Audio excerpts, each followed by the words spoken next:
क्या आप जानते हैं कि ईरान और इजराइल के बीच होने वाले युद्ध का सबसे ज्यादा असर भारत पर पड़ने वाला है। अगर ये दोनों देशों के बीच संघर्ष लंबा खिंचता है तो भारतीय रुपया कमजोर हो जाएगा और डॉलर मजबूत हो जाएगा। विश्व में मुद्रास्फीति बढ़ जाएगी और भारत में महंगाई बहुत ज्यादा बढ़ जाएगी, और महंगाई ही नहीं बल्कि भारत की जो आर्थिक नींव है वो भी इससे हिल सकती है। आज मैं बात करूंगा ईरान और इजराइल के बीच होने वाले युद्ध का भारत में पड़ने वाले असर के बारे में। वास्तव में जो पश्चिम एशिया में जो तनाव की शुरुआत तो उसी समय हो गई थी जब 1 अप्रैल को इजराइल ने जो ईरान है, जो सीरिया में उसका दूतावास है, उस पर हमला किया था। उसके बाद जो है ईरान आक्रोश में आ गया और ईरान ने इसका बाकायदे जवाब दिया और उसने इजराइल पर सीधे सीधे अपने मिसाइलों और ड्रोन के माध्यम से हमला कर दिया। हालांकि इजराइल ने अपने आयरन डोम्स के माध्यम से तमाम मिसाइलों को जो है निष्क्रिय कर दिया, लेकिन ये जो तनाव है जो शुरू हुआ, अब जब एक बार ईरान ने इजराइल पर हमला कर दिया तो इजराइल भी मौके की तलाश पर था।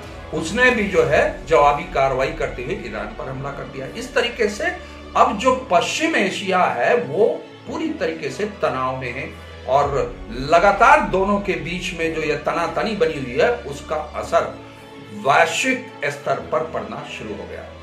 और जैसा कि हम लोग जानते हैं कि जो विश्व के कुछ प्रमुख देश हैं, जैसे अमेरिका है, ब्रिटेन है, रूस है, चीन है, ये किसी ना किसी देश के साथ खड़े हुए हैं और इनके खड़े होने का जो उद्देश्य है, जो उनकी मंशा है, बहुत क्लियर है।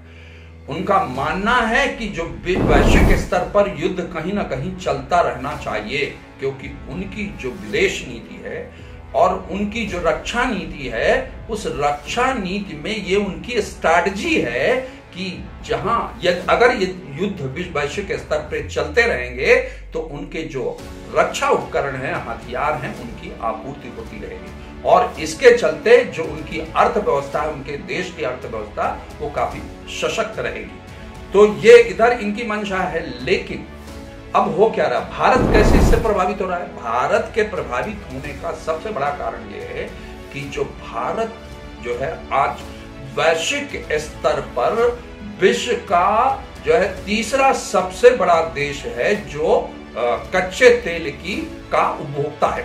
अब कच्चे तेल का सबसे बड़ा तीसरा उपभोक्ता है तो जो 85% उसका जो कच्चा तेल है वो उसको आयात करता है अपनी जरूरत के हिसाब से, और उसमें जो पश्चिम एशिया है, पश्चिम एशिया कच्चे तेल की आपूर्ति करने वाला बहुत बड़ा निर्यातक है। किस तरीके से निर्यातक है कि जो विश्व में जितना भी कच्चा तेल आपूर्ति होता है उसका 1/3 हिस्सा इसी पश्चिम एशिया के मतलब जो देश हैं वहीं से जाता है। ऐसी स्थिति में जब यहां तनाव लगातार बढ़ेगा तो कच्चे तेल की आपूर्ति प्रभावित होगी या कच्चा तेल महंगा होगा। भारत को भी अधिक पैसे दे करके जो है कच्चा तेल खरीदना होगा।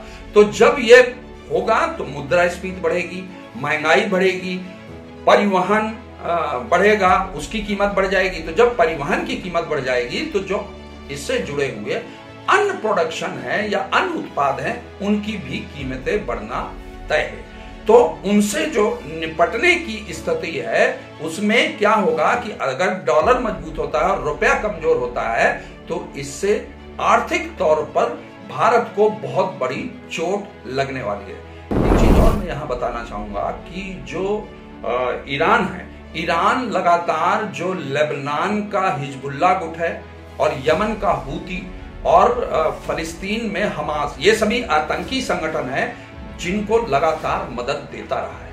अब अगर ये ईरान उनको मदद देता है तो उनकी मदद ले भी सकता है। अब अंतरराष्ट्रीय स्तर पर एक चीज मैं बताना चाहूंगा कि जो अंतरराष्ट्रीय व्यापार होता है उस व्यापार में फारस खाड़ी और जो है खुला सागर, इन दोनों के बीच में एक पतला रास्ता है जिसे सी स्ट्रेट बोलते हैं। वो कनेक्ट करता है और वो ईरान ईस्ट स्ट्रेट को बंद कर सकता है ये तीनों आतंकी संगठनों की मदद लेके। और अगर ऐसा ईरान करता है तो अंतरराष्ट्रीय स्तर पर होने वाला जो व्यापार है विभिन्न देशों के बीच में, जो वैश्विक स्तर पर ये चलता है, उस पर बहुत ही प्रतिकूल असर पड़ने वाला है। अब ये देखना ठीक रहेगा कि भारत और इजराइल के संबंध कैसे रहे। तो भारत और इजराइल के जो पिछले 10 वर्षों से संबंध बहुत ही घनिष्ठ रहे। इजराइल भारत को आतंकवाद से निपटने में मदद करता रहा है। भारत इजराइल से रक्षा उपकरण और हथियार की आपूर्ति लेता रहा है। और जो इजराइल है भारत का एशिया में दूसरा सबसे बड़ा व्यापारिक दोस्त है। इसके अलावा 20,000 भारतीय जो है इजराइल में निवास करते हैं। उनमें से तमाम जो है सॉफ्टवेयर प्रोफेशनल्स हैं, हीरा व्यापारी हैं, स्टूडेंट्स हैं, मजदूर हैं जो वहां पर निवास करते हैं। और जब हमास और इजराइल के बीच संघर्ष हुआ तो जो इजराइल है उसने जो फलस्तीनी है उनके इजराइल पर प्रवेश पर प्रतिबंध लगा दिया। भारत से डिमांड की और भारत ने तमाम भारतीयों को इजराइल भेजा।